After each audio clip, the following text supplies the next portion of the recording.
Dulu saya pernah mengkritik satu dosen dalam satu mata perkuliahan, dan kritikan saya itu dianggap sebagai sikap yang tidak sopan oleh dosennya.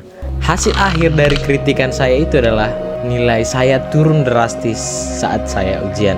Mungkin ini dianggap sebagai hal lelucon ya, dan itu menjadi kritikan pertama dan terakhirnya saya. Tetapi kalau misalkan ini diteruskan, ini sangat-sangat bahaya kalau misalkan ini terus dilakukan. Kenapa ya? Karena menurut pengetahuan saya, esensi dasar dari pendidikan itu memanusiakan manusia, yang artinya kita membuat orang lain untuk berpikir dengan merdeka, yang artinya tidak ada pembatasan bagi orang untuk berpikir, yang termasuk kritikan itu sendiri. Saya berpikir kalau saya lihat di perkuliahan, selama saya alami, selama saya sadar di perkuliahan itu, kritikan itu masih dianggap sebagai sesuatu yang tidak sopan oleh dosennya atau oleh gurunya. Nah, saya berpikir teman-teman, benar yang disampaikan oleh Rocky Gerung bahwa negeri ini masih dilanda dengan budaya feodalisme, yang artinya kritikan itu saja teman-teman masih dianggap sebagai tindakan yang tidak sopan. Saya berpikir ini ya,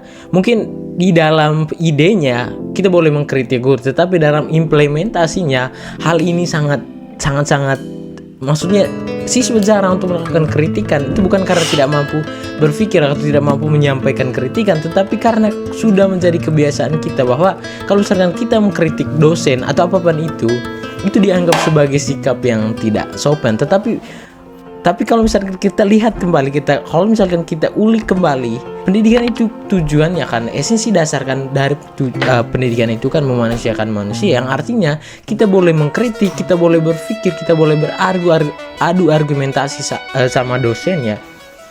Seperti itu kan. Tapi menurut saya, kenapa siswa atau kenapa kita sangat takut mengkritik dosennya? Karena kita tidak dibiasakan ya. Karena itu tadi saya berpikir ya, kita masih dilanda dengan budaya feodalisme, yang artinya guru dianggap sebagai yang benar, tapi siswanya masih dianggap sebagai yang salah. Artinya siswa ini masih dianggap gelas kosong yang pengen minta air ke gurunya. Tapi sebenarnya kan pendidikan bukan seperti itu. Pendidikan kita ambil diskusinya, kita buat siswanya berpikir dan juga gurunya untuk berpikir. Harus ada dialognya, harus tidak ada ketingkatan, tidak ada tingkat di antara ruangan kelas itu, semuanya setara antara siswa dan guru itu.